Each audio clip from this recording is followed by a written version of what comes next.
اتنا حصہ اس کا آپ اسٹرکچرل ایڈجسٹمنٹ جس کو کہتے ہیں، جی جی، یعنی اس میں آپ کو مشیر منگوانے پڑیں گے جو آپ کو آ کے بتائیں گے کہ اس سیکٹر کو یہ دے دیں، اسٹیٹ بینک کو ایڈوائزر آپ کا دینا پڑے گا۔ تیسرا کام جو یہ کرتے ہیں وہ کہتے ہیں کہ اپنی کرنسی ڈی ویلیو کیجیے۔ اپنی کرنسی جب آپ ڈی ویلیو کرتے ہیں تو ان ملکوں کی کرنسی کی ویلیو بڑھ جاتی ہے۔ جی ہاں، you pay more to them then you get back, اور آپ کی کرنسی کی قیمت جب کم ہو جائے گی تو آپ کی اپنی چیزیں مہنگی ہو جائیں گی اپنے ملک میں۔ جی ہاں، That is another way of controlling your economy۔ یہ میں نے چند ایک آپ کو مثالیں دی ہیں، اور بہت سی مثالیں ہیں ایسی جو دے کے میں یہ بتا سکتا ہوں آپ کو کہ یہ کوئی فری ایسا یا کوئی ایسی بات نہیں ہے کہ بالکل صحیح فرمایا، کے لیے دیز آر شاپس۔ جی ہاں، اگر آپ کسی سے بات کریں جا کے نیو یارک سٹی میں، یونائٹڈ نیشن میں نے UNDP سے ان لوگوں سے بات کی تو وہ کہنے لگے yes, World Bank is a shop. جی ہاں، بالکل صحیح فرمایا ڈاکٹر صاحب، یہ بالکل بات صحیح ہے، لیکن میں اس میں ذرا سا اضافہ کرنا چاہوں گا کہ آج کی دنیا میں تمام ریاستیں قرضہ لیتی ہیں، اور یہاں تک کہ کیونکہ ہم جرمنی میں بیٹھے ہوئے ہیں، جرمنی پہ بھی بلینز آف ڈالر کا قرضہ ہے، اور وہ ایک ہمیشہ جو ہے یہاں پہ بحث چھڑی رہتی ہے کہ ہمیں قرضے کم کرنے چاہیے، اور ہم اپنی آنے والی نسل کو قرض دار بنا کے جا رہے ہیں، جو کہ یہی صورتحال پاکستان میں بھی منوان موجود ہے۔ لیکن آپ نے بالکل صحیح فرمایا کہ جو قرضے صرف روزانہ کی خرچے پورے کرنے کے لیے لیے جائیں وہ قرضے مصیبت بن جاتے ہیں، جبکہ اگر اسٹرکچرل ایڈجسٹمنٹ یا نیو ڈیولپمنٹ کے لیے جو قرضے لیے جاتے ہیں وہ قرضے واپس بھی ہو جاتے ہیں، اور ان قرضوں سے پوری عوام، پوری قوم، پوری مملکت بھی فائدہ اٹھاتی ہے۔ لیکن بدقسمتی سے ہم نے پچھلے چند سالوں میں، جس میں ہم پچھلے 25 سالوں کا ذکر کرتے ہوئے بہت افسوس ہوتا ہے کہ ہم نے قرضے روزانہ کی مد میں اپنا خرچہ چلانے کے لیے اور وہ قرضے جو وہ اتنا بڑھ چکے ہیں کہ آج IMF ہمیں ایک اپنی تمام شرائط منوانے کے لیے ہمیں سرنگو کر چکا ہے، گھٹنے ٹکوا چکا ہے۔ اس کی صرف میں یا آپ نہیں کہہ رہے، بلکہ اس کی تائید جو ہے وہ پاکستان کے جو بڑے بڑے اکنامکس ہیں، جس میں FBR کے سربراہ ڈاکٹر شبر صاحب نے بھی یہ بیان دیا، اور پھر اسٹیٹ بینک آف پاکستان کے ڈاکٹر مرتضی صاحب نے بھی اسی طریقے سے کہا، اور پھر مختلف جو انسٹیٹیوٹس ہیں پاکستان کے یا ورلڈ بینک کے جو انسٹیٹیوٹس ہیں اس میں بھی بتا رہے ہیں۔ تو صورتحال کچھ اس طریقے سے بن رہی ہے اس وقت پاکستان کی معاشی صورتحال کے تجارتی خسارہ جو ہے وہ پاکستان کا اس وقت جو ہے 1.5 گنا ہے، یعنی کہ وہ 1 روپے کی چیز ہم ایکسپورٹ کر رہے ہیں اور تقریباً 1 روپے 70 پیسے کی چیزیں ہم امپورٹ کر رہے ہیں۔ تو تجارتی خسارہ جو ہے وہ بہت زیادہ بڑھ چکا ہے۔ کرنٹ اکاؤنٹ خسارہ بھی اس وقت پاکستان کا سب سے زیادہ پیک پہ ہے، اور ہمارے پاس کرنٹ اکاؤنٹ میں، جیسا کہ آپ نے سونے کے ذخائر کا ذکر کیا، وہ بہت زیادہ کمی کا شکار ہیں۔ کیونکہ میں سبجیکٹ سے متعلق نہیں ہوں، اس لیے میں اس کے اعداد و شمار یہاں پہ نہیں دوں گا کیونکہ اس میں غلطی کا احتمال ہے، تو لیکن یہ اعداد و شمار موجود ہیں۔ اس کے علاوہ IMF جو ہے وہ اپنے شرائط جو پچھلے چند سالوں سے منوانا چاہ رہی تھی، جس میں خاص طور پر ریاستی اداروں کی کٹوتی شامل تھی، وہ ابھی تک کوئی بھی سیاسی قوت اس کے اوپر عمل پیرا نہیں ہو سکی ہے، اس کو اس طریقے سے نہیں کر سکی ہے۔ اس وجہ سے IMF بھی یا مختلف مالیاتی بینک جو ہیں وہ پاکستان کو اگلے قرضوں کے لیے ایک مستحکم ریاست قرار دینے کے لیے تیار نہیں ہے، جس کی وجہ سے ابھی کچھ 2 دن پہلے ہی مودی کی رینکنگ جو ایک، یعنی کہ ہر ایک نام جانتا ہے مودی جو کہ قرض داروں کے لیے ایک رینکنگ کرتا ہے، تو وہ رینکنگ جو ہے گڈ سے نکل کے وہ بیڈ کی طرف جا چکی ہے، یعنی اس کا بہت زبردست طریقے سے یہ ایک پاکستان کے لیے ایک بہت بڑا ریاست پاکستان کے لیے ایک بہت بڑا اگلا قرض حاصل کرنے کے لیے ایک نیگیٹو قسم کا معاملہ تھا۔ اور پھر ہمارے پاس سیاسی عدم استحکام جو ہے وہ بڑھتا جا رہا ہے۔ تو اب سوال جو میری نظر میں یہ نہیں رہا کہ ہم کس بلاک میں جاتے ہیں، روس کے پاس جاتے ہیں یا امریکہ کے پاس جاتے ہیں. سوال یہ رہا ہے کہ کیا سیاسی قوتیں اس قابل ہیں کہ وہ ریاستی اداروں کی کٹوتی کر سکیں گی؟ ایک تو یہ سوال ہمارے پاس آ گیا. لیکن ہم سمجھتے ہیں کہ ہمارے پاس دیکھتے ہوئے نظر آتا ہے کہ سیاسی قوتیں اس قابل نہیں ہیں پاکستان میں کہ وہ ریاستی اداروں کے کسی معاملے میں کٹوتی کر سکے. لیکن دوسرا سوال یہ پیدا ہوتا ہے کہ پھر ہمیں، جیسے آپ نے فرمایا کہ یونان میں جرمنی نے ایک دم سے مدد کی تھی، تو ہمارے پاس ایسا کون سا دوست ہے جو ہماری اس صورتحال میں مدد کرے گا؟ تو ذرا سے ان دونوں باتوں پہ اگر آپ چاہیں تو مختصراً روشنی ڈال سکتے ہیں ڈاکٹر صاحب. بہت شکریہ جزاک اللہ. پہلے تو میں عرض کروں گی، اکثر کہا جاتا ہے کہ جی کون سا دنیا کا ملک ہے جو قرض نہیں لیتا. آپ نے جرمنی کی مثال دی. اب تھوڑا سا فرق سمجھانے کی کوشش کرتے ہیں ہم اپنے ناظرین کو. جی ہاں، یہ ملک کس سے سب سے زیادہ قرض اگر آپ دیکھیے اس وقت تو امریکہ پہ خود ہے. اگر آپ ان کے لون، لیکن وہ کن سے قرض لیتے ہیں؟ وہ کسی بیرونی ادارے سے قرض نہیں لیتے، وہ اپنے بینکوں سے قرض لیتے ہیں. اسی طرح جرمنی نے برٹن سے قرض نہیں لیا، فرانس سے قرض نہیں لیا، امریکہ سے قرض نہیں لیا. یہ ان کے اپنے فائنینشل انسٹیٹیوشنز ہیں which are independent، ان سے قرض لیتے ہیں. اب آپ سمجھیے، جی ہاں. ہم قرض لیتے ہیں ان فورن ایکسچینج. یہ اگر قرض لیتے ہیں وہ امریکی لیتے ہیں ڈالر میں، ان کی اپنی کرنسی ہے. یورپینز لیتے ہیں یورو میں، ان کی اپنی کرنسی ہے. ہم لوگ ڈالر میں یا یورو میں قرض لیتے ہیں اور اسی طرح ہم کو پھر واپس کرنا ہوتا ہے اس کو. دوسری بات، ریشو جو ہماری ہے وہ 1.5 گنا سے زیادہ ہے. اگر ہم $1 ایکسپورٹ کرتے ہیں جی ہاں تو $2.30 ہم امپورٹ کرتے ہیں. بالکل بجا فرمایا. جی ہاں، میں میری ہو سکتا ہے کہ میری اعداد و شمار میں غلطی ہو، لیکن بہت زیادہ ہے. اب وہ ڈفرنس آپ کیسے کور کریں گے؟ وہ جو آپ زیادہ، ڈبل سے بھی زیادہ آپ جو خرچ کر رہے ہیں فورن ایکسچینج، وہ کیسے پے کریں گے آپ قرضے لے کے؟ اور وہ ایسے قرضے ہوں گے جو آپ کے لیے نہ کوئی پروڈیوس کر سکیں گے چیز، نہ آپ کے لیے کوئی ایسے ریسورسز لا سکیں گے. That is just giving with one hand and giving it away, getting it in one hand and giving it away from the other hand. جی ہاں بالکل بجا فرمایا. ہاں جی، تو یہ آپ نے بالکل صحیح اس کا تجزیہ کیا. اب سوال یہ ہے کہ جو ہم دیکھتے ہیں کہ ہم ان سے کیسے جان چھڑائی جا سکے. یہ جو آپ نے بتایا ہے کہ ہمارے ملک میں یہ ایک عجیب و غریب دستور ہے کہ ہم اگر ٹیمپریری طور پہ ایک ادارہ نیا بناتے ہیں تو وہ مستقل ہو جاتا ہے، وہ قائم ہو جاتا ہے.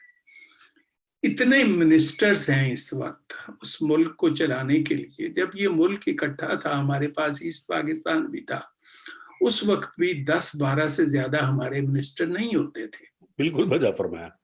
اب آپ نے ڈیوولوشن بھی کر دیا ہے آف پاورز کا، آپ نے بے شمار سبجیکٹس پروونسز کو دے دیے ہیں. اب پھر بھی آپ کے پاس اتنی فوج ظفر موج جو ہے، یہ ان کی منسٹرز کی، منسٹر آف اسٹیٹس کی، ایڈوائزرز کی، یہ کس لیے ہے؟ اس کی ایک وجہ تو سمجھ آتی ہے کہ گورنمنٹ سٹیبلز نہیں ہیں، کولیشن گورنمنٹس ہیں. اس وقت جو بھی ہے حکومت، امپورٹڈ اور whatever you want to call it, ان کے بھی پارٹنرز ہیں اور ہر پارٹنر چاہتا ہے کہ مجھے کوئی نہ کوئی اچھی منسٹری ملے، خواہ وہ ڈیزرو کرتے ہیں یا نہیں، یا کمپیٹنٹ ہیں یا نہیں، ان کو دی ہوئی ہیں آپ نے منسٹریز. تو نتیجہ کیا ہوتا ہے کہ جو ود ان اسٹیٹ ایکسپینس ہوتا ہے جس پہ آپ ریڈیوس کر سکتے ہیں وہ بڑھ جاتا ہے پہلے سے بھی. اب دیکھیے کتنی دیر ہوئی ہے اس حکومت کو آئے ہوئے، کتنے فورن ٹرپس لگائے ہیں انہوں نے. فورن ٹرپس میں جب آپ جاتے ہیں اتنی بڑی تعداد لوگوں کی لے کے، you don't stay in hotels where you pay in Pakistani currency or you don't spend money in Pakistani currency, you spend in foreign exchange. صحیح فرمایا آپ نے. تو بجائے اس کے کہ ہم یہ سوچیں کہ this is the time to sit down and realize کہ بس کافی ہو گئی ہے، ہم آئیں toward some sort of system کہ جس میں ہم جو بوجھ ہے ہم پہ فائنینشیل بوجھ، سب سے پہلے اگر آپ مجھ سے پوچھیں گے کہ میں کیا مشورہ دوں تو پہلی میری لسٹ یہ ہوگی کہ ان امپورٹنٹ چیزیں، لگژری گڈس ٹوٹلی بین کر دیں امپورٹ کرنا۔ آپ کہتے ہیں کہ جی ہم ان پہ ایکسائز ڈیوٹی زیادہ لگا دیں گے، نہ، جتنی مرضی لگا دیں، پے آپ کو فارن ایکسچینج میں کرنا پڑے گا۔ تو جو آئٹمس کی ضرورت نہیں ہے ہمیں، میں آپ کو ایک اور مثال دیتا ہوں، یہ بھی آئی ایم ایف کا تھا، ایک کنڈیشن تھی، آج سے 10-12 سال پہلے کی بات ہے یہ۔ جی انہوں نے کہا کہ سیڈ آپ کو ہم پرووائڈ کریں گے، امریکہ سے سیڈ آئے گا۔ وہ بڑے خوش، اس پہ ہم نے ایک پروگرام بھی پاکستان میں کیا تھا، تو میں نے کہا یہ وہ سیڈ ہے جو دوبارہ یوز نہیں ہو سکے گا۔ ہمارا کسان جب فصل تیار کرتا ہے تو کچھ بیج بچا لیتا ہے اگلی فصل کے لیے، لیکن یہ جو آپ کو گندم کا نیا سیڈ پرووائڈ کیا جاتا ہے تھرو سیڈ کارپوریشن، یہ وہ ہے which can be used only once۔ تو اگر آپ نے اپنی پوری فصل اس پہ ڈیپینڈ کر لی ہے تو ہر سال آپ کو فصل کے موقع پہ سیڈ بھی امپورٹ کرنا پڑے گا۔ یہ مختلف طریقے ہوتے ہیں جن سے یہ لوگ آپ کو، ظاہر ہے وہ تاجر ہیں لوگ، جی بالکل ان کا مذہب، ان کا دین، ان کا لین دین، وہ نیپولین نے ٹھیک کہا تھا کہ these are nations of shopkeepers, Britain کے بارے میں اس نے کہا تھا۔ وہی شاپ کیپرز امریکہ ہے، از اے بگر شاپ کیپر۔ جی ہاں بالکل صحیح فرمایا۔ وہ دکان ان کی اسی طرح چلے گی جب گاہک آئیں گے ان کے پاس۔ جب گاہک آئیں گے کہے گا کہ میرے پاس پیسے نہیں ہیں۔ وہ ایک بڑی پرانی کہاوت ہے کہ ڈرگ ڈیلر سے پوچھا کسی نے کہ تم کیسے کرتے ہو ان لوگوں کو، ان کے پاس تو پیسہ نہیں ہوتا۔ کہتے نہیں، شروع میں ہم ان کو پیسہ دے دیتے ہیں تاکہ یہ ڈرگ خریدیں اس سے، اس کے بعد جب عادت پڑ جاتی ہے تو پھر کسی نہ کسی طرح تو ان کو کرنا پڑتا ہے۔ یہ ہمیں ڈرگز پہ لگا دیا گیا ہے، ایزی کام، کٹوتی نہ کرو، کیا کریں، ایک درخواست بھیج دو آئی ایم ایف یا ورلڈ بینک کی کہ جی اتنا کرنا چاہیے۔ یہ unless we do that، اب سوال آپ کا ہے کہ یہ حکومت کرے گی؟ مجھے نہیں لگتا۔ یہ اور زیادہ فضول خرچیاں کرے گی یہ حکومت، کیونکہ اس کا ایجنڈا مجھے نہیں لگتا کہ اس ملک کی اکانومی کو ٹھیک کرنا ہے۔ آپ ذرا غور فرمائیے کہ یہ کسی نہ کسی طرح، یہ دونوں پولیٹیکل پارٹیز حکومت میں رہی ہیں، صرف اگر آپ اس میں سے مشرف کا پیریڈ نکال دیں، جی ہاں 1988 سے لے کے اب تک، ایکسپٹ فار ہز پیریڈ، باقی یہ لوگ they have been in power۔ پہلے تو تھا نا، کمپٹیشن ہوتا تھا کہ پیپلز پارٹی زیادہ کرپٹ ہے یا مسلم لیگ نون زیادہ کرپٹ ہے۔ وہ ان کو برا بھلا کہتے تھے، وہ ان کو کہتے تھے، ان تفصیلات میں جانے کی ضرورت نہیں ہے۔ اب یہ دونوں پارٹنرز ہیں،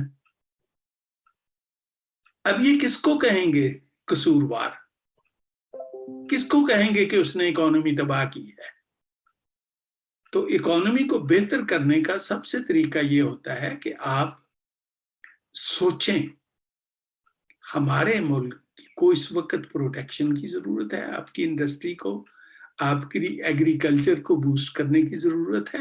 یہ شرم کی بات ہے کہ ایک زرعی ملک اگر زرعی اجناس درآمد کرے، کیونکہ آپ نے اپنے کسانوں کو سبسڈی آپ نہیں دے سکتے، اس کا نتیجہ یہ ہوتا ہے کہ آپ کا کسان وہ کراپس پھر ان کی طرف جاتا ہے جو کیش کراپس کہلاتی ہیں، وہ پھر فوڈ کراپس نہیں کرتا پیدا، تو نتیجہ تو وہی ہوتا ہے، پھر آپ کو اجناس درآمد کرنا پڑتا ہے، کبھی آپ مرچیں درآمد کر رہے ہیں برما جیسے ملک سے، کبھی ہلدی کر رہے ہیں۔ یہ کتنے دکھ اور افسوس کی بات ہے، صرف غلط پالیسیز کی وجہ سے، اور کچھ نہیں ہے اس میں۔ تو یہی میں عرض کروں گا کہ اب بھی پاکستان میں اتنی طاقت ہے، اللہ تعالیٰ نے دی، ریسورسز اتنے ہیں کہ بچایا جا سکتا ہے اس کو دیوالیہ ہونے سے، اگر آپ